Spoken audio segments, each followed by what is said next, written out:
जय हिंद दोस्तों, मेरा नाम कुलदीप है और स्वागत है आपका अपने चैनल दीप्स एजुकेशन पर। हम देख रहे थे मॉडर्न हिस्ट्री या मैं कहूँ आधुनिक इतिहास। हमारी आई थिंक 9 या 10 क्लासेस हो चुकी हैं, जिसमें हमने स्टार्टिंग की थी अंग्रेजों से। अंग्रेज आए थे, आतंक मचाया था, बंगाल पर अधिकार किया, बंगाल विभाजन किया। किस तरह अपनी राजधानी है कलकत्ता की जगह दिल्ली बन गई थी। किस तरह हमारे कांग्रेस बनी थी, कांग्रेस के कौन कौन से अधिवेशन हो रहे थे, झगड़े भी हुए, गरम दल नरम दल दो भागों में डिवाइड भी हुआ। फिर से आपस में संबंध बने तो 1916 में फिर से दोनों लखनऊ में एक हो गए थे। मुस्लिम लीग था, वो भी कांग्रेस के साथ आ चुका था। चीजें अब धीरे धीरे बढ़ती जा रही थी। गांधी जी आए, गांधी जी ने आंदोलन किए, सक्सेसफुल रहे आंदोलन कई सारे। भूख हड़ताल का भी प्रयोग किया। फिर गांधी जी के बाद में उन्होंने असहयोग आंदोलन किया था कि हम तुम्हारा सहयोग नहीं करेंगे, क्योंकि आपने रॉलेट एक्ट के तहत जलियांवाला बाग हत्याकांड किया है और अब जो उससे पीड़ित हुए हैं उन्हें आप आर्थिक सहायता भी नहीं दे रहे हो। ठीक है। होते होते चीजें और खराब होती चली गई। फिर गांधी जी ने किया कौन सा सेवन है अवज्ञा आंदोलन, क्योंकि गांधी जी ने नमक कानून तोड़ दिया था। अंग्रेज चाहते थे कि हम नमक पर भी टैक्स लेना शुरू कर दें। गांधी जी ने दांडी यात्रा की, है ना, 1930 में, और नमक बनाकर नमक कानून को तोड़ दिया। फिर 1930 में सभी ने अवज्ञा आंदोलन किया था कि हम तुम्हारे कानून को तोड़ेंगे, मतलब ब्रिटिश कानून को ना मानना, उसका उद्देश्य था। ठीक है। तो आपने एक चीज बीच में और देखी थी कि 1928 में साइमन कमीशन आया था, साइमन आयोग आया था। क्यों आया था? तो जो चेयरमैन थे जॉन साइमन, वो इसलिए आए थे भारत में व्यवस्था देखने के लिए कि भारत में जो चीजें हो रही हैं वो किस तरह की हो रही हैं और हम इनमें किस तरह इम्प्रूवमेंट कर सकते हैं।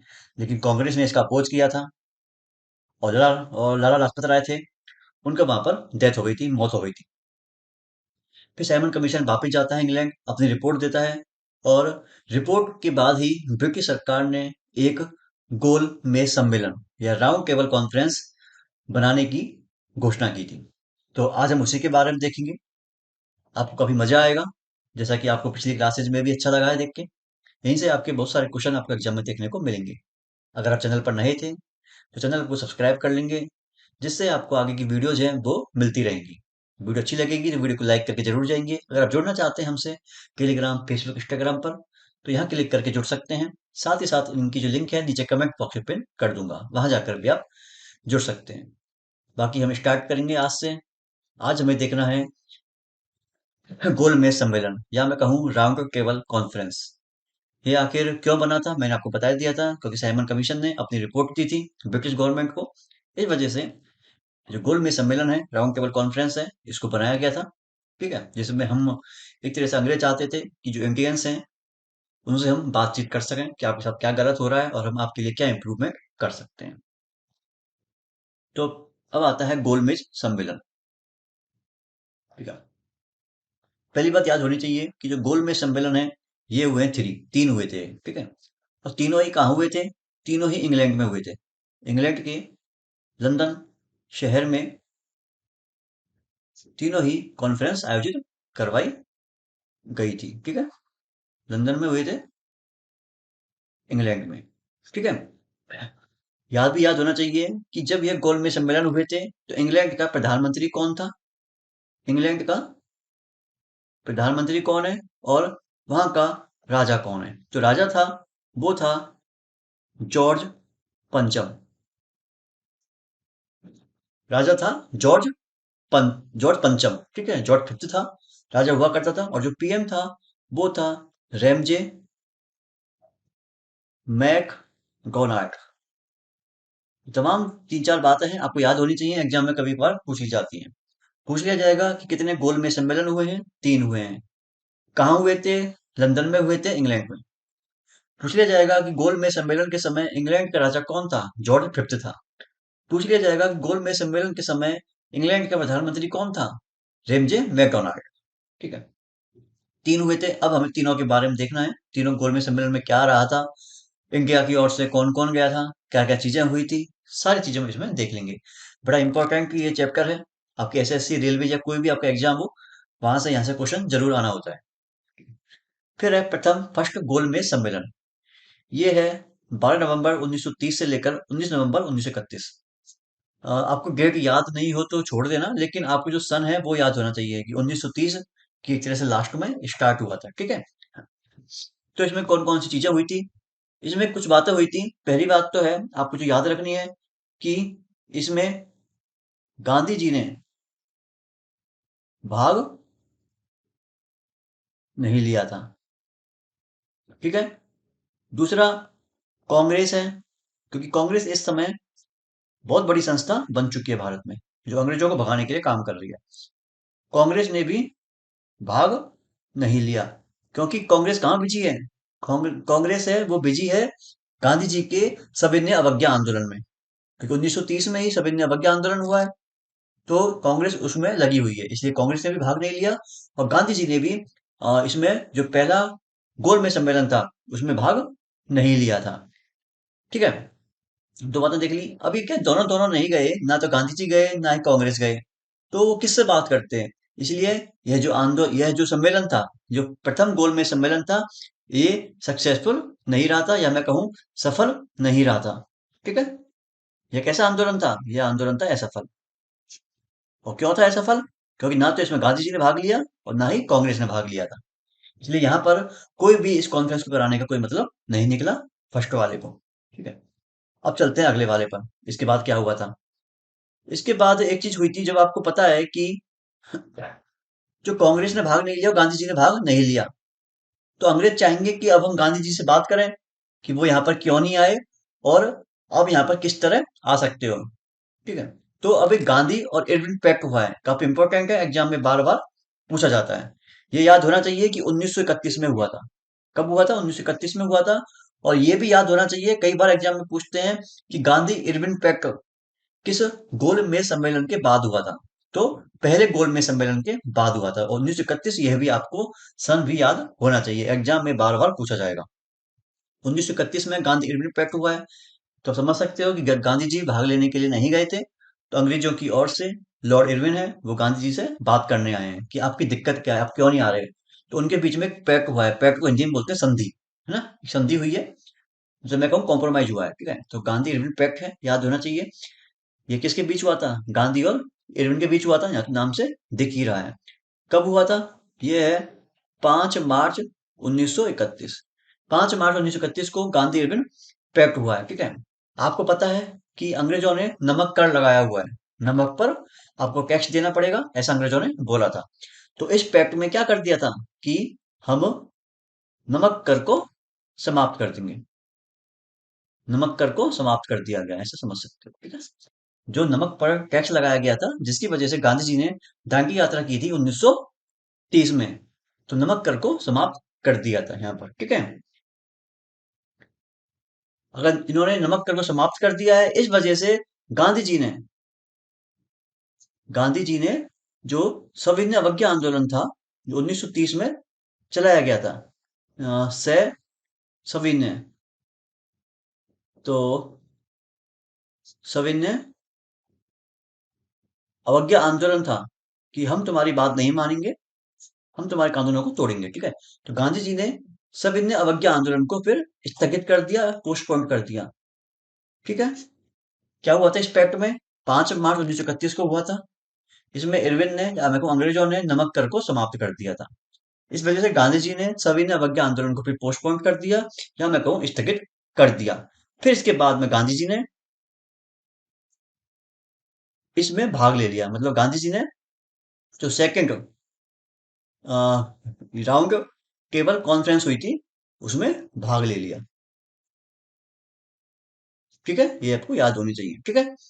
कौन कौन सी बातें हैं इंपॉर्टेंट? पहली बात तो यही है कि गांधी इरविन पैक्ट है वो पहले गोलमेज सम्मेलन के बाद हुआ था, 1931। आपको याद होना चाहिए, 5 मार्च में याद कर लेना। गांधी इरविन पैक्ट में नमक कर है उसको समाप्त कर दिया गया था। गांधी जी ने सविनय अवज्ञा आंदोलन को स्थगित कर दिया था, पोस्टपोन कर दिया था। गांधी जी ने दूसरे राउंड टेबल कॉन्फ्रेंस, गोल गोल मेज सम्मेलन में भाग लिया था, ठीक है। ये भी याद होना चाहिए कि गांधी जी ने किसमें भाग लिया था? सेकंड वाले में भाग लिया था ना, फर्स्ट और थर्ड में गांधी जी ने भाग नहीं लिया था, सिर्फ सेकंड वाले में भाग लिया था। अब चलते हैं अगली चीज पर। अब हमारा आएगा सेकंड गोल मेज सम्मेलन। ठीक है। उसमें क्या क्या चीजें हुई थी। पहली बात, इसमें आपके इसमें हमारे जो गांधी जी हैं वो भाग लेने के लिए जाएंगे। उसके पहले आपको पता होना चाहिए कि यह 1931 के सितंबर और दिसंबर के बीच में हुआ था, है ना। आपको डेट या मंथ याद नहीं हो कोई दिक्कत नहीं है, पर थोड़ा ईयर है, सन है, उसको देख लेना। ठीक है। इसमें क्या होगा, गांधी जी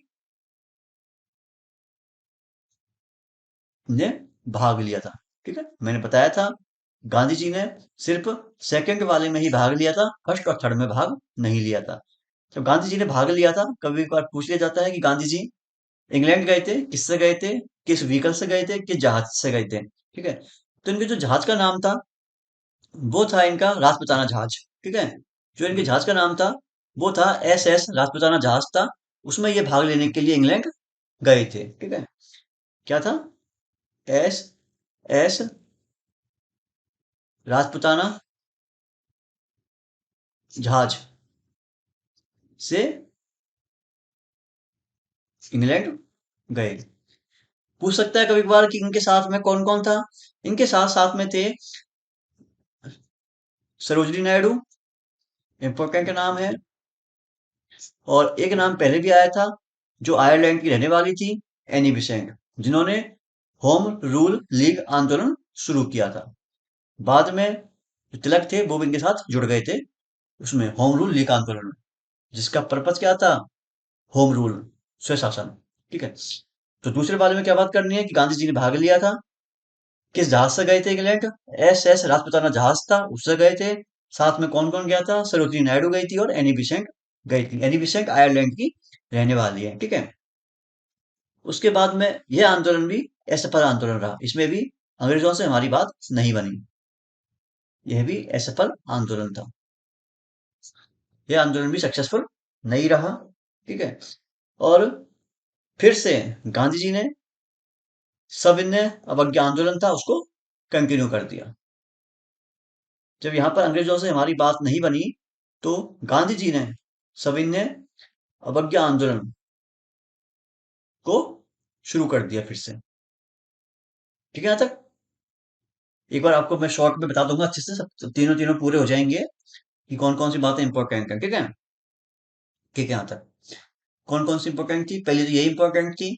सेकंड वाले में गांधी जी ने भाग लिया था, किस जहाज से गए थे, SS राजपुताना जहाज था, उससे गए थे। साथ में सरोजिनी नायडू और एनी बेसेंट थी। यह आंदोलन भी असफल आंदोलन नहीं, सॉरी, असफल सम्मेलन था ये। ठीक है। यह भी एक असफल सम्मेलन था। और सविनय अवज्ञा आंदोलन को फिर से शुरू कर दिया गया था सेकंड गोलमेज सम्मेलन के बाद में। ठीक है। इसके बाद में आपको एक चीज और देखनी है कि यह है सांप्रदायिक पंचायत कम्युनल अवार्ड। इसमें क्या हुआ था, जैसे कि हमने देखा था 1909 में, 1909 में एक लॉर्ड मिंटो हुआ था, मॉर्ले मिंटो, है ना। मॉर्ले मिंटो भी इस तरह की बात की थी उसने कि अलग से जो मुस्लिम्स हैं उनके लिए निर्वाचन क्षेत्र बनाया जाए। ऐसे यहाँ पर कम्युनल अवार्ड है, सांप्रदायिक पंचायत है, इसके बारे में बात की गई है। इसमें ऐसा होता है कि आपको पता है कि इस समय जो ब्रिटिश का प्रधानमंत्री है, ब्रिटेन का प्रधानमंत्री है, ब्रिटिश PM है, रेमजे मैकडोनाल्ड। उन्होंने बोला कि, कब की बात है ये, यहाँ लिख देता हूं मैं। ठीक है। PM था इंग्लैंड का रेमजे मैकडोनाल्ड। यह इस एक्ट को लेकर आया था, ये एक्ट को लेकर आया था। तारीख थी उस दिन 16 अगस्त 1932 को। डेट भले ही हो जाए तो याद अच्छी बात है, याद नहीं हो सन तो आपको याद होना चाहिए, याद कर सकते हो। ये जो सेकंड गोल में सम्मेलन हुआ था उसके बाद आया था, उससे आपको याद आ जाएगा कि 1932 की बात है। 16 अगस्त 1932 की बात है। PM थे इंग्लैंड के रेमजे मैकडोनाल्ड। वो इस एक्ट या कानून को लेकर आए थे। और इसलिए इस कानून को क्या बोलते हैं, इसलिए इस कानून को बोलते हैं मैकडोनाल्ड अवार्ड भी कहते हैं, अवार्ड भी कहा जाता है। ठीक है। ये वैसा अवार्ड नहीं जैसा हम समझते हैं ना, कोई इनाम मिलती है, ऐसा मत समझना इसको, इसलिए इसको मैकडोनाल्ड अवार्ड भी कहा जाता है। ठीक है। और इसमें क्या था, इसमें यह था कि जो भारतीय दलित हैं, भारतीय दलित वर्ग है, उसके लिए अलग से निर्वाचन क्षेत्र बनाया जाए। बताया था ना, जैसे मैंने आपको 1909 में जो मॉडल मिंटो था, उसने भी इस तरह की बातें की थी कि मुस्लिम्स के लिए अलग से निर्वाचन क्षेत्र बनाया जाए। ऐसे यहाँ जो रेमजे मैकडोनाल्ड है, इंग्लैंड के प्रधानमंत्री, वो भी ऐसे ही बात कर रहे हैं। 16 अगस्त 1932 को आया था मैकडोनाल्ड अवार्ड भी कहा जाता है। पूछ सकते हैं कि मैकडोनाल्ड अवार्ड है, कब आया था? 1932 में आया था। क्या इसमें चीज थी, ये आया क्यों था, क्या था इसमें? इसमें यह था कि जो भारतीय दलित हैं, उनके लिए अलग से निर्वाचन क्षेत्र बनाया जाए। ठीक है, यहाँ तक हो गया था। फिर सेकंड ही जो केवल हुई थी गोलमेज सम्मेलन था, उसी के बाद में एक चीज और हुई थी, एक घटना और हुई थी। उसको हम कहते हैं पूना पैक्ट। पूना पैक्ट आपने कई बार सुना होगा, एग्जाम में बार बार आता रहता है घूम फिर कर। ठीक है, पूना पैक्ट इंपॉर्टेंट है, आपको याद होना चाहिए। पहली बात आती है कब हुआ था? ये हुआ था 26 सितंबर 1932। याद होना चाहिए 1932। ठीक है, 1932 को पूना पैक्ट हुआ था। किस किस के बीच में हुआ था? यहाँ बात अभी थोड़ी देर पहले बात पहले किसकी आई थी? दलितों की आई थी। अगर बात दलितों की आएगी तो बाबा साहब भीमराव अंबेडकर है, वो भी आएंगे। ठीक है, तो ये जो पैक्ट हुआ था, पैक्ट मतलब संधि होता है, तो भीमराव अंबेडकर और गांधी जी के बीच में पूना पैक्ट हुआ था। पूना पैक्ट क्योंकि है, कहाँ हुआ था? ये हुआ था पूना में हुआ था। ठीक है, तो भीमराव अंबेडकर है, अंबेडकर जी हैं, और गांधी जी हैं, उनके बीच में यह पूना पैक्ट हुआ था 26 सितंबर 1932 को। याद होना चाहिए, एग्जाम में बार बार पूछा जाएगा आपसे। ठीक है, इसमें क्या था? इसमें यह था कि गांधी जी ने बोला था अंबेडकर साहब को, क्योंकि अंबेडकर साहब भी चाहते थे कि दलितों का उत्थान हो जाए, कि दलितों के लिए अलग से निर्वाचन क्षेत्र बनाया जाए। लेकिन गांधी जी ने इनको समझाया कि अलग से निर्वाचन क्षेत्र की मांग मत करो। तो यहाँ पर यह फाइनल हो गया था कि जो दलित हैं, कि दलितों के लिए अलग से निर्वाचन क्षेत्र है, वो लागू नहीं करेंगे। यहाँ पर ये इस बात पर मोहर लग गई थी कि लागू नहीं करेंगे। लेकिन क्या कि जो दलित हैं, उनकी जो आपको पता है, जैसे आज भी एसटी एससी ओबीसी होते हैं, इनकी सीट रिजर्व होती है पॉलिटिक्स में। अगर ये एमपी एमएलए के चुनाव में खड़े होंगे, सरपंच चुनाव में खड़े होंगे, तो यहाँ पर इनकी सीटें फिक्स होती हैं। कि देखा होगा आपने कि एक हम कभी कभार बोलते हैं कि यह सीट एससी की सीट है, हम बोलते हैं यह सीट तो एसटी की है, हम बोलते हैं यह सीट तो ओबीसी की है। मतलब उस सीट पर ओबीसी ही खड़ा हो सकता है, उस सीट पर एसटी ही खड़ा हो सकता है, उस सीट पर एससी ही खड़ा हो सकता है, जनरल कास्ट का खड़ा नहीं हो सकता। तो इसमें यही बात थी कि जो दलितों की सीट थी, जो दलितों की जो रिजर्व सीट रखी जाती थी, उसको बढ़ा दिया था। दलितों की आरक्षित सीट थी, उनको एक तरह से लगभग डबल सा कर दिया था, को बढ़ा दिया था। कितना? 71 से 147 कर दिया था। ठीक है, इन्होंने क्या बोला कि अलग से हम निर्वाचन क्षेत्र है वो नहीं बनाएंगे, लेकिन हम जो दलितों की कुछ रिजर्व सीट होती हैं, उनको बढ़ाकर 71 से 147 कर देंगे। यहाँ पर यह बात हुई थी। आपको याद होना चाहिए पूना पैक्ट के बारे में, 1932 में हुआ था 26 सितंबर को। इंपॉर्टेंट है, याद होना चाहिए। किसके बीच में हुआ था? भीमराव अंबेडकर जी और गांधी जी के बीच में हुआ था, याद होना चाहिए। इसमें दलितों के लिए अलग से निर्वाचन क्षेत्र का कानून नहीं था कि इसको लागू नहीं करेंगे। और फिर बाद में यह था, लेकिन हम दलितों की जो रिजर्व सीट है उसको बढ़ाकर 71 से 147 कर देंगे। यहाँ पर यह बातें हो चुकी थी। क्वेश्चन बन सकता है कभी कभार कि पूना पैक्ट किस गोल मेज सम्मेलन के बाद में हुआ था, सेकंड के बाद हुआ था। ठीक है, अब चलते हैं अगली चीज पर। ठीक है, अब आ गया तीसरा गोल मेज सम्मेलन। इसमें कौन कौन सी बातें हैं जो आपको देखनी है? ठीक है, इसमें आपके ध्यान देने वाली बात है, दो हो चुके हैं, पहला और दूसरा। दोनों ही आंदोलन, दोनों ही जो सम्मेलन थे, वो रहे असफल या अनसक्सेसफुल रहे। ठीक है, फिर बात आती है इस सम्मेलन में गांधी जी ने भाग नहीं लिया। गांधी जी ने भाग नहीं लिया। फिर आती है कांग्रेस। कांग्रेस ने भाग नहीं लिया। ठीक है, अब दोनों ने जब भाग नहीं लिया, तो यह जो अपना सम्मेलन है, यह हो गया असफल, अनसक्सेसफुल। असफल सम्मेलन था ये। ठीक है, अब इसमें जो आपको काम की बातें ध्यान देनी है वो इम्पोर्टेंट है। डॉक्टर भीमराव अंबेडकर साहब थे। भीमराव अंबेडकर साहब, ठीक है। ये अकेले थे जिन्होंने तीनों गोल मेज सम्मेलन में भाग लिया था। यहाँ मैं तीनों सम्मेलन लिख देता हूँ बस। भीमराव अंबेडकर एक ऐसे थे जिन्होंने तीनों सम्मेलन में भाग लिया था।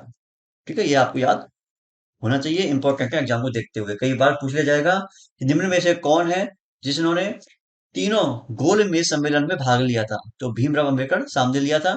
गांधी जी के बारे में, गांधी जी ने सिर्फ सेकंड वाले में भाग लिया था। ठीक है, फर्स्ट थर्ड में भाग नहीं लिया था। फर्स्ट के बाद में उन्होंने अपना सविनय अवज्ञा आंदोलन को रोक दिया था, या मैं कहूँ स्थगित कर दिया था, कि फर्स्ट के बाद में सेकंड में भाग लेने के लिए। सेकंड में भाग लिया, वहां से आने के बाद में फिर से सविनय अवज्ञा आंदोलन को उन्होंने शुरू कर दिया था।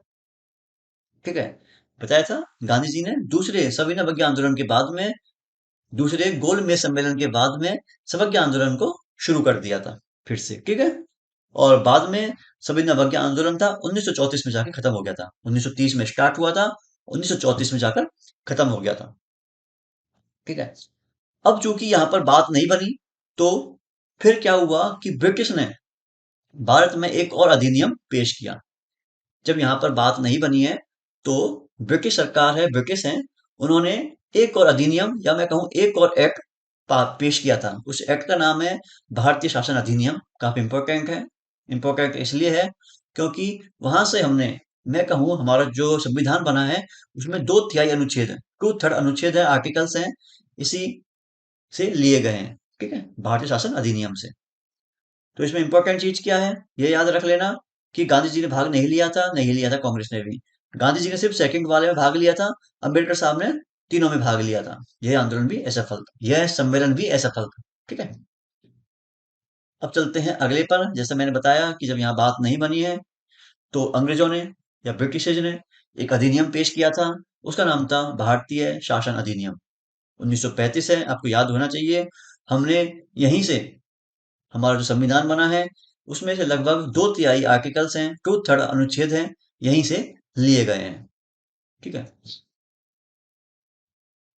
तो कब आया था? यह आया था 1935 में। आपको याद होना चाहिए कि भारतीय शासन अधिनियम है, कब आया था? 1935 में आया था। ठीक है, यह अब तक का सबसे बड़ा अधिनियम था। मैंने बताया था सबसे बड़ा अधिनियम था, इतना बड़ा अधिनियम था कि हमारे संविधान का 2/3 अनुच्छेद यहीं से लिए गए हैं, है ना। ये अब तक का सबसे बड़ा अधिनियम है। अधिनियम को बोलते हैं एक्ट, है ना, एक जैसे कानून मान लो। ये अब तक का सबसे बड़ा अधिनियम था। इसमें क्या प्रावधान था? इसमें प्रावधान था कि अलग से अब भारत में चुनाव करवाए जाएंगे। भारत में चुनाव करवाए जाएंगे। क्या चीज थी इसमें? यह सबसे बड़ा अधिनियम था। अब इसमें कहा गया था कि भारत में अब हम चुनाव करवाएंगे। दोनों बातें आपको याद होनी चाहिए कि चुनाव करवाई जाएंगी। 1935 में शासन अधिनियम के तहत शुरू हुआ था, सबसे बड़ा अधिनियम है 1935 वाला। ठीक है? लेकिन अपने यहाँ सारे काम ढीले ढीले होते हैं। आज हमने सोचा है चुनाव कराने की, लेकिन चुनाव आपके बहुत बाद में होंगे। मतलब चुनाव हुए फिर 2 साल बाद में। 1935 में बताया गया कि अब चुनाव हुआ करेंगे, और 1937 में जाकर चुनाव संपन्न हुए। ठीक है? अब देखते हैं चुनावों के बारे में। चुनाव में क्या हुआ, कौन जीता, कौन हारा। उस समय चुनाव कराना एक बहुत बड़ी चुनौती की तरह था। ठीक है, चुनाव जब हुए थे उस समय जो वायसराय है, वायसराय था लॉर्ड लिन लिथगो। इंपॉर्टेंट है नाम, याद होना चाहिए। लॉर्ड लिन लिथगो, ये थे, है ना, लॉर्ड लिन लिथगो, है ना। उसने यहाँ पर वायसराय थे जब चुनाव हुए थे 1937 में। ठीक है, यह चुनाव जो हुए थे यह 11 ब्रिटिश प्रांतों में हुए थे। ऐसे समझ सकते हो, जैसे जो प्रांत थे जो ब्रिटिश के अंडर में आते थे, वहां पर चुनाव कराए गए। 11 ब्रिटिश प्रांतों में हुए थे। अब 11 में हुए थे, तो कौन कौन जीता था, कौन कौन नहीं हारा था, देखते हैं। इसमें पहली बात करते हैं कांग्रेस की। कांग्रेस ने क्या किया कि 5 प्रांतों में जो जीता बहुमत से, 5 प्रांतों में आया पूर्ण बहुमत। ठीक है, कांग्रेस के पास में 5 में तो आया पूर्ण बहुमत आया था, और 3 में थी गठबंधन की सरकार, अलायंस थी। ठीक है, कांग्रेस के बाद में आपको पता है यहाँ पर जो मुस्लिम लीग है वो भी भाग लेगी। ठीक है, जो मुस्लिम लीग है उसने 2 प्रांतों में जीती, लेकिन गठबंधन से की सरकार बन चुकी है इनकी। और एक जगह सिंध है, सिंध में कोई अन्य पार्टी थी, कोई फेमस नहीं थी ऐसी, उसकी सरकार होगी 11 जगह। 5 और 3 8, और 10 और 11। ठीक है, एक सीट थी वो सिंध में गई, 2 प्रांत थे वो ले गई मुस्लिम लीग, 5 में कांग्रेस का पूर्ण बहुमत है, 3 में गठबंधन है। आपने यहाँ पर देखा 11 में इलेक्शन हुए, और सबसे ज्यादा जो अचीवमेंट मिली है वो मिली है कांग्रेस को। इसका मतलब क्या है, कांग्रेस उस समय फेमस हो चुकी है, कांग्रेस उस समय काम करवा रही थी। ठीक है, तो इन चुनावों में कांग्रेस को भारी मतों से, वोटिंग से, है ना, इनको जीत हासिल हुई थी। और इन सरकारों ने अपने अपने राज्यों में फिर शासन करना शुरू कर दिया था। जो 11 चुनाव हुए हैं 11 जगह पे, तो यहाँ जीत गए थे, कांग्रेस है, मुस्लिम लीग है, अन्य पार्टी है, इन्होंने यहाँ पर राज करना या इनको शासन करना शुरू कर दिया था।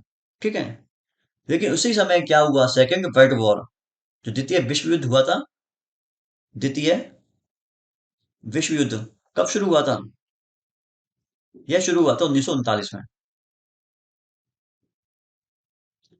37 में चुनाव हुए हैं, ये लोग जीते हैं, सेकेंड वर्ल्ड वॉर शुरू हो चुका है, 1939 में शुरू हुए थे। इस वजह से क्या हुआ, देखते हैं क्या हुआ था। आखिर में बेसिकली हुआ यह था कि सेकेंड वर्ल्ड वॉर के समय अंग्रेजों को सेना की जरूरत थी, और अंग्रेजों ने बिना इनसे पूछे जो भारतीय सिपाही थे वो वर्ल्ड वॉर में भेज दिए थे। इस बात से जो यहाँ पर सरकार बनी थी ये गुस्सा हो गए थे, इन्होंने अपने त्याग पत्र दे दिए थे। देखते हैं आगे, इंपॉर्टेंट चीज है इसमें, चुनाव के समय वायसराय कौन था? Lord Linlithgow. याद कर सकते हो कि चुनावों में क्या होता है, गो, हम चुनावों से कह रहे हैं जाओ गो, हम चुनावों को गो कर रहे हैं, जाओ जाओ यहाँ से, ऐसे याद कर सकते हो। ठीक है, कितने प्रांतों में हुआ था? 11 में हुआ था। थोड़ा बहुत आइडिया ले लेना कि कहाँ कहाँ कितना कितनी सीटें ये जीते थे, हालांकि पूछता नहीं है फिर भी थोड़ा देख लेना। सेकेंड वर्ल्ड वॉर कब शुरू हुआ था? 1939 में शुरू हुआ था। ठीक है, अगली चीज पे चलते हैं। ठीक है, ये आता है मुक्ति दिवस। जैसा कि मैंने अभी आपको बताया था कि 1939 में, 1939 में सेकेंड विश्व युद्ध है, वर्ल्ड वॉर है, वो शुरू हो गया। अंग्रेजों ने बिना पूछे भारतीय सेना को, ये भारतीय सिपाही मान लो, कुछ भी कह लो, कि जो भारतीय सेना है या भारतीय सिपाही हैं उनको इसमें भाग लेने के लिए भेज दिया। भारतीय सेना को भाग लेने के लिए भेज दिया। ठीक है, क्या बात थी कि 1939 में सेकेंड वर्ल्ड वॉर शुरू हुआ था, अंग्रेजों ने बिना इनसे पूछे भारतीय सेना को भाग लेने के लिए भेज दिया था वर्ल्ड वॉर में। ठीक है, और ये है मुक्ति दिवस। मुक्ति दिवस का मतलब होता है कि अब हम मुक्त हो रहे हैं, एक तरह से ऐसा मान सकते हो देसी भाषा में, कि हम हमारे पद को मुक्त कर रहे हैं, है ना। ठीक है, तो इसका मतलब क्या हो गया कि कांग्रेस सरकार ने यहाँ पर त्याग पत्र दे दिया था। ठीक है, यहाँ पर कांग्रेस ने त्याग पत्र दे दिया है, जो भी यहाँ पर सरकार बन के आई है। बताया था मैंने 5 जगह तो कांग्रेस को बहुमत मिला है, और 3 जगह सरकार थी गठबंधन की। और यह जो मुक्ति दिवस है, यह शुरू किसने किया था? इस दिवस का आयोजन किया था मुस्लिम लीग ने।